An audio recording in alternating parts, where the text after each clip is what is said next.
Hi, hello everybody. Welcome to Vikas Commerce Tutorials and I am Mr. Vikas Manke here. ವಿದ್ಯಾರ್ಥಿಗಳೇ, ಈಗ ನಾವೇನ್ ಮಾಡ್ತಾ ಇದೀವಪ್ಪ ಅಂದ್ರೆ 6 ಮಾರ್ಕ್ಸ್ ನ important question from second P U C economics. ಇಲ್ಲಿ ನೋಡಬಹುದು ನಿಮ್ಮ ಸ್ಕ್ರೀನ್ ಮೇಲೆ ನಿಮಗೆ ಏನ್ ಕಾಣ್ತಾ ಇದೆ, ಇದು 2025-26 ಅಂದ್ರೆ ನಿಮ್ಮದೇ ಬ್ಯಾಚ್ ನಲ್ಲಿ ಬಂದಿರುವಂತಹ second P U C question bank ಅದ ಸಬ್ಜೆಕ್ಟ್ ಎಕನಾಮಿಕ್ಸ್. ಇದು ಇಂಗ್ಲಿಷ್ ಮೀಡಿಯಂ ನಲ್ಲಿ ಇರ್ತದೆ, ಕನ್ನಡ ಮೀಡಿಯಂ ಆದ ನಂತರ ಅಪ್ಲೋಡ್ ಮಾಡ್ತೀನಿ. ಈ ಸದ್ಯಕ್ಕೆ English medium 6 marks important questions ಯಾವ್ಯಾವು ಅನ್ನೋದನ್ನ ನಾವು ಇವತ್ತಿನ ಕ್ಲಾಸ್ ಅಲ್ಲಿ ನೋಡ್ಕೊಂತ ಹೋಗುವ. ಓಕೆ, ಸೊ ಇಲ್ಲಿ ನಂಬರ್ ಆಫ್ ಚಾಪ್ಟರ್ಸ್ ಇದೆ. ಮೈಕ್ರೋ ಮತ್ತು ಮ್ಯಾಕ್ರೋ ಎಕನಾಮಿಕ್ಸ್ 2 ಭಾಗ ಮಾಡ್ತೀವಿ. ಮೈಕ್ರೋದಲ್ಲಿ 5 ಚಾಪ್ಟರ್ಸ್, ಮ್ಯಾಕ್ರೋದಲ್ಲಿ 6 ಚಾಪ್ಟರ್ಸ್ಗಳು. ಸೊ ಬ್ಲೂ ಪ್ರಿಂಟ್ ಪ್ರಕಾರ ನೋಡೋದಾದ್ರೆ ನಿಮಗೆ 6 ಮಾರ್ಕ್ಸ್ ಕ್ವಶನ್ಸ್ಗಳು 5 ಬರ್ತವೆ ಎಕ್ಸಾಮ್ ನಲ್ಲಿ. ನೀವು ಬರಬೇಕಾಗಿರೋದು 3. ಆ 5 ಬರೋದು chapter number 2 and 3 from micro economics, chapter number 2 and 3 from macro economics, ಆಮೇಲೆ ಚಾಪ್ಟರ್ ನಂಬರ್ 6 ಒಂದು. ಓಕೆ, ಸೊ ಈ 5 ಚಾಪ್ಟರ್ಗಳಿಂದ ಬರ್ತದೆ. ಈಗ 1ನೇ ಚಾಪ್ಟರ್ ಅಲ್ಲಿ ಯಾವುದೇ 6 ಮಾರ್ಕ್ಸ್ ಕ್ವಶನ್ಗಳಿಲ್ಲ. So directly I will move to chapter number 2, very important chapter, theory of consumer behaviour. ಇಲ್ಲಿ ಒಂದು 6 ಮಾರ್ಕ್ಸ್ ಪ್ರಶ್ನೆ ನಿಮ್ಮ ಎಕ್ಸಾಮ್ಗೆ ಬರ್ತದೆ. 4 ಮಾರ್ಕ್ಸ್ ಪ್ರಶ್ನೆ ಅನ್ನೋದು, 6 ಮಾರ್ಕ್ಸ್ ಅನ್ನೋದು, ಹಾಗಾಗಿ ವೆರಿ ಇಂಪಾರ್ಟೆಂಟ್ ಚಾಪ್ಟರ್ ಇದು. ಸೊ 6 ಮಾರ್ಕ್ಸ್ ಕ್ವಶನ್ ಯಾವುದಪ್ಪ ಇಲ್ಲಿ ನಾವು ಓದಬೇಕಾಗಿರೋದು ಅಂತ ನೋಡೋದಾದ್ರೆ, yes, here we have 6 marks category. Okay, ಇಲ್ಲಿ ನೋಡ್ತಾ ಇರ್ಬೋದು 6 ಮಾರ್ಕ್ಸ್ ಕ್ಯಾಟಗರಿ ಬರೆದಿದ್ದಾರೆ. ವೆರಿ ಇಂಪಾರ್ಟೆಂಟ್ ಮತ್ತು ಬಹಳಷ್ಟು ಸಲ ಎಕ್ಸಾಮ್ಗೆ ಬಂದಿರೋ question number 1 itself, explain the law of diminishing marginal utility. ಬಹಳ ಹಳೆ ಕಾಲದಿಂದವೂ ಕೂಡ ಈ ಕ್ವಶನ್ ಬಹಳ ಇಂಪಾರ್ಟೆಂಟ್ ಆಗಿರ್ತದೆ. ಬಹಳ ವರ್ಷದಿಂದ ಈ ಕ್ವಶನ್ ಬರ್ತಾ ಇದೆ, ಲಾ ಆಫ್ ಡಿಮಿನಿಷಿಂಗ್ ಮಾರ್ಜಿನಲ್ ಯುಟಿಲಿಟಿ. ಇಲ್ಲಿ ನೋಡ್ಬೋದು ಎವರೇಜ್ ಅಂತ ಕೂಡ ಬರೆದಿದ್ದಾರೆ. ಅಂದ್ರೆ ಅರ್ಥ ಅದು ಈಸಿನೋ ಎವರೇಜ್ ಅದನೋ ಯಾವ ರೀತಿ ಅದ ಅಂತೇಳಿ. ಸೊ ಅವ್ರ ಇದನ್ನ ಕ್ಲೇಮ್ ಮಾಡ್ತಾ ಇರೋದು ಇದು ಈಸಿ ಅದ, ಈಸಿ ವೆರೈಟಿ ಅದ, ಸೊ ನೋ ಪ್ರಾಬ್ಲಮ್ ಅಂತೇಳಿ. So law of diminishing marginal utility ಇದೊಂದು ಪರ್ಫೆಕ್ಟ್ ಮಾಡ್ಕೋಬೇಕು. ಅದು ಬಿಟ್ಟರೆ ಮತ್ತೆ ಯಾವ್ದಾದ್ರು ಇಂಪಾರ್ಟೆಂಟ್ ಕ್ವಶನ್ ಅಂತ ಇದ್ರೆ movements along the demand curve, that is question number 6. ಇದು ಕೂಡ ಬಹಳಷ್ಟು ಕೇಳಿರೋದು. Movements along the demand curve and shifts in the demand curve with the help of 2 diagram. So question number 1 and question number 6 ಇವು 2 questions ಗಳನ್ನ perfect ಮಾಡಬೇಕು. Very important. ಇನ್ನೂ ನಿಮ್ಮ ಹತ್ರ ಟೈಮ್ ಇದ್ರೆ, ನಿಮ್ಗೆ ಇನ್ನೂ ಸ್ಟಡಿ ಮಾಡಬೇಕು ಅಂದಾಗ go for features of indifference curve. 1 marks 2 marks ಅದನ್ನು ಕೂಡ ಆ ಕಡೆ ಕೇಳಿರ್ತಾರೆ. ಸೊ ಇದನ್ನು ಕೂಡ ನೀವು ಪರ್ಫೆಕ್ಟ್ ಮಾಡ್ಕೋಬಹುದು ಟೈಮ್ ಇದ್ರೆ. But law of diminishing marginal utility and movements of demand curve ಈ 2 ಕ್ವಶನ್ ಮಾತ್ರ compulsory. And features of indifference curve ನಿಮ್ಮ ಟೈಮ್ ಇದ್ರೆ you can go for it.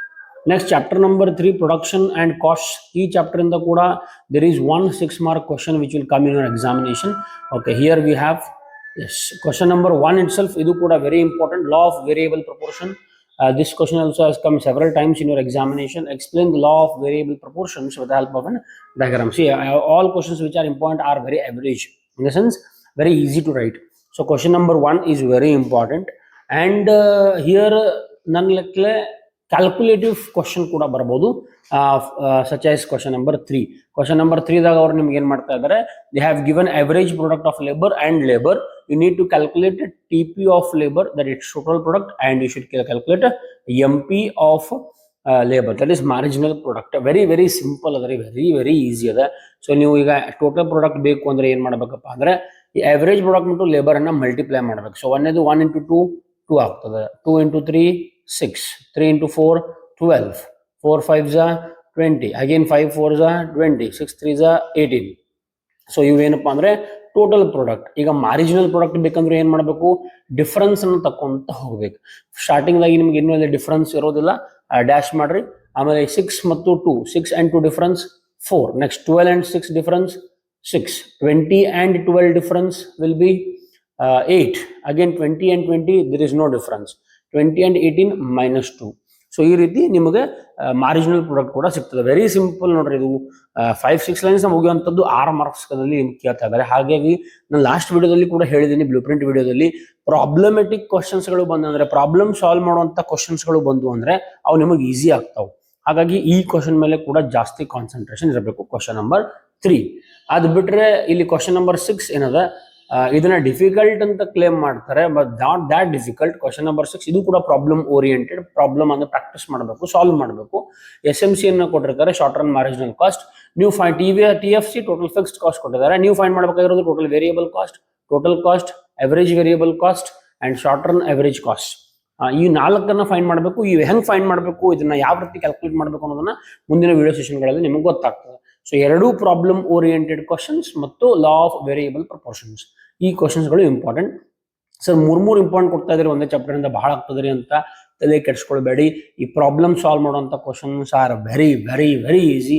ಹಾಗಾಗಿ ಅದನ್ನು ನಾವು ಬಿಡುವಂಗಿಲ್ಲ, ಅದನ್ನು ಪ್ರಾಕ್ಟೀಸ್ ಮಾಡಲೇಬೇಕು. ನಾಳೆ ಒಂದು ಎಕ್ಸಾಮ್ ಬಂದರೆ ನಾವು ಅದನ್ನು ಬಿಡುವಂತಹ ಚಾನ್ಸಸ್ ಆರ್ ಟೂ ಲೆಸ್. ಬಿಡಬಾರ್ದು, ಯಾಕಂದ್ರೆ ಅಷ್ಟು ಈಸಿ ಇರುತ್ತೆ ಅವು. Next will go to macro economics. Directly ಎರಡನೇ ಭಾಗಕ್ಕೆ ಹೋಗ್ತೀನಿ, ಮ್ಯಾಕ್ರೋ ಎಕನಾಮಿಕ್ಸ್. ಬಿಕಾಸ್ ಈಗ 4 and 5 ಯಾವುದು ಇಲ್ಲ. ಮ್ಯಾಕ್ರೋ ಎಕನಾಮಿಕ್ಸ್ ಅಲ್ಲಿ ಫಸ್ಟ್ ಚಾಪ್ಟರ್ದಾಗೂ ಕೂಡ ಇಲ್ಲ. Second chapter that is national income accounting, very important. ಇಲ್ಲಿಯೂ ಕೂಡ 6 ಮಾರ್ಕ್ಸ್ ಅನ್ನೋ ಕ್ವಶನ್ ನಿಮ್ಮ ಎಕ್ಸಾಮ್ಗೆ ಬರೋದು. ಓಕೆ, ಯಾವ್ದು ಬರ್ಬೋದು ಅಂತ ನೋಡೋದಾದ್ರೆ very important question number 3, that is macro economic identities. Macro economic identities ಕೂಡ ಬಹಳಷ್ಟು ಕೇಳಿದ್ದಾರೆ. ಮ್ಯಾಕ್ರೋ ಎಕನಾಮಿಕ್ ಐಡೆಂಟಿಟೀಸ್ ಅಂದ್ರೆ ಇವರು GDP, GNP, NDP, NP ಅಂತ ಕರಿತೀವಿ. This itself are called as macro economic identities. ಮತ್ತು question number 4 and question number 5 again problems oriented question. ನೀವೇನೋ find ಮಾಡ್ಬೇಕು ಇಲ್ಲಿ. 4ದಾಗೂ ಫೈಂಡ್ ಮಾಡಬೇಕು, ಆಮೇಲೆ 5ದಾಗೂ ಫೈಂಡ್ ಮಾಡ್ಬೇಕು. ಸೊ 4 and 5 ಕೂಡ ಹೆಂಗ್ ಫೈಂಡ್ ಮಾಡ್ಬೇಕು ಅನ್ನೋದನ್ನ ಮುಂದಿನ ವಿಡಿಯೋಗಳಲ್ಲಿ ಹೇಳ್ತೀನಿ. ಒಂದು ಪ್ರಾಬ್ಲಮ್ ರಿಲೇಟೆಡ್ ಕ್ವಶನ್ಸ್ಗಳನ್ನೆಲ್ಲ ಒಂದೇ ವಿಡಿಯೋದಲ್ಲಿ ಸಾಲ್ವ್ ಮಾಡಿ ಅದನ್ನು ಕೂಡ ನಾನು ನಿಮಗೆ ಡಿಸ್ಪ್ಲೇ ಮಾಡ್ತೀನಿ. ಸೊ ಎರಡೂ ಕ್ವಶನ್ಗಳು ಪ್ರಾಬ್ಲಮ್ ಸಾಲ್ವ್ ಮಾಡಬೇಕಾಗಿರೋದು. ಆಮೇಲೆ ಕ್ವಶನ್ ನಂಬರ್ 3 ಮತ್ತು 4 and 5 ನೀವು ಪ್ರಾಬ್ಲಮ್ ಸಾಲ್ವ್ ಮಾಡೋದು ಪರ್ಫೆಕ್ಟ್ ಆಗ್ತಾ ಇದ್ದೀರಾ ಅಂದ್ರೆ 4th ಕೂಡ ಆರಾಮಾಗಿ, 3rd ಕ್ವಶನ್ ಕೂಡ ಆರಾಮಾಗಿ ಬರಿಬಹುದು. Because 4 and 5 itself is called as macro economic identities. ಹಾಗಾಗಿ 4, 5 and 6 these 3 are important. In this again 2 are problem solving question papers. Next 3rd chapter money and banking. Very famous question. ಇಲ್ಲಿ 6 marks ಅಂದ್ರೆ gold Smith ಲಾಲಾ ಅವರ story ಇಲ್ಲಿ ಇರಬಹುದು ನೋಡ್ರಿ. Question number 2 very important question, ಬಹಳಷ್ಟು ಸಲ ಎಕ್ಸಾಮ್ಗೆ ಬಂದಿರೋದು. Gold Smith Lala on the process of deposit and loan creation ಅಂತ ಕರಿತೀವಿ. ಇದೊಂದು. ಅದಾದ ನಂತರ ನೀವು ಮತ್ತೊಂದು ಕ್ವಶನ್ ಇಲ್ಲಿ ಓದಬೇಕು ಅನ್ನೋದಾದ್ರೆ go for open market operations.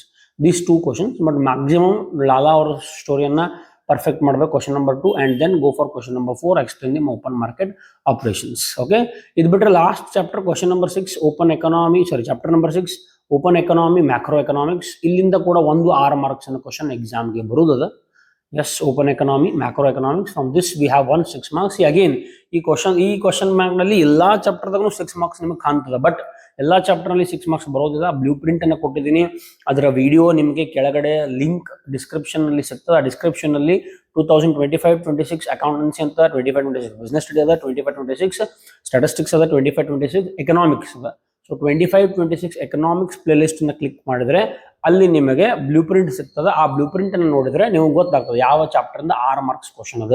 Chapter number 2 theory of consumer behaviour, chapter number 3 production and cost, macro economics chapter number 2 national income accounting, chapter number 3 money and banking, ಆಮೇಲೆ ಈಗ chapter number 6 open economy macro economics. ಇಲ್ಲಿಂದ 6 marks question. So ಇಲ್ಲಿ ನೋಡೋದಾದ್ರೆ ಯಾವುದು important ಅಂತ ನೋಡೋದಾದ್ರೆ question number 5 is very important. Merits and demerits of fixed and flexible exchange rate system. Fixed exchange rate system ಮತ್ತು flexible exchange rate system ನ merits ಮತ್ತು demerits ಎರಡೂ ಓದಬೇಕು. ಆಮೇಲೆ ಕ್ವಶನ್ ನಂಬರ್ 2 ಮತ್ತು question number 3. Question number 3 also very important. Purchasing power parity theory ಬಗ್ಗೆ ಮಾತಾಡಬೇಕು, ಅದ್ರ ಬಗ್ಗೆ ಹೇಳಬೇಕು. ಆಮೇಲೆ question number 2 illustrate the effect of an increase in demand for imports in the foreign exchange market with the help of diagram. That is question number 2, question number 3 and question number 5. ಈ 3 questions ಗಳನ್ನು ನೀವು perfect ಮಾಡ್ಬೇಕು ಈ chapter ಇಂದ. ಅರ್ಥ ಆಯ್ತಾ? So in and around 6 marks ಅದು 5 ಕ್ವಶನ್ಗಳು ಬರುವುದವು. 3 ನೀವು ಬರೀಬೇಕು. 10 ಕ್ವಶನ್ಸ್ ಗಳನ್ನ ಇಂಪಾರ್ಟೆಂಟ್ ಅಂತ ಕೊಡ್ತಾ ಇದ್ದೀನಿ. 10 ರಿಂದ 12 ಕೊಟ್ಟಿದ್ದೀನಿ. ಅಗೇನ್ ಆ 10 ರಿಂದ 12 ಒಳಗಡೆ 3-4 ಕ್ವಶನ್ಸ್ಗಳು ಪ್ರಾಬ್ಲಮ್ ಸಾಲ್ವ್ ಮಾಡುವಂತ ಕ್ವಶನ್ಸ್ ಅದಾವು. ಸೊ ಹಾಗಾಗಿ ಅವ್ನು ತೆಗೆದ್ರು ಒಂದು 8 ಥಿಯರಿ ಕ್ವಶನ್ಸ್ ಗಳನ್ನ ನೀವು ಓದಬೇಕು. ಆ 8ರಲ್ಲಿ ಆರಾಮಾಗಿ ನೀವು 3 ಬರೀಬಹುದು. ಪ್ರಾಬ್ಲಮ್ ಸಾಲ್ವಿಂಗ್ ಕ್ವಶನ್ ಬಂತಂದ್ರೆ ಈಸಿ ಆಗಿ ಸಾಲ್ವ್ ಮಾಡ್ತೀರಿ. ವೆರಿ ವೆರಿ ಈಸಿ ಅದ. 4 ಮಾರ್ಕ್ಸ್ದಾಗೂ ಕೂಡ ಹಂಗ 1 ಅಥವಾ 2 ಪ್ರಾಬ್ಲಮ್ ಸಾಲ್ವ್ ಮಾಡುವಂತ ಕ್ವಶನ್ಸ್ ಬರ್ತದೆ, ಅದನ್ನು ಕೂಡ ಸಾಲ್ವ್ ಮಾಡಿ ತೋರಿಸ್ತೀರಿ. ಆಮೇಲೆ ಪ್ರಾಕ್ಟಿಕಲ್ ಕ್ವಶನ್ದಾಗೂ ಕೂಡ 3 ಕ್ವಶನ್ಸ್ ಬರ್ತಾವೆ ಪ್ರಾಬ್ಲಮ್ ಸಾಲ್ವ್ ಮಾಡೋದು.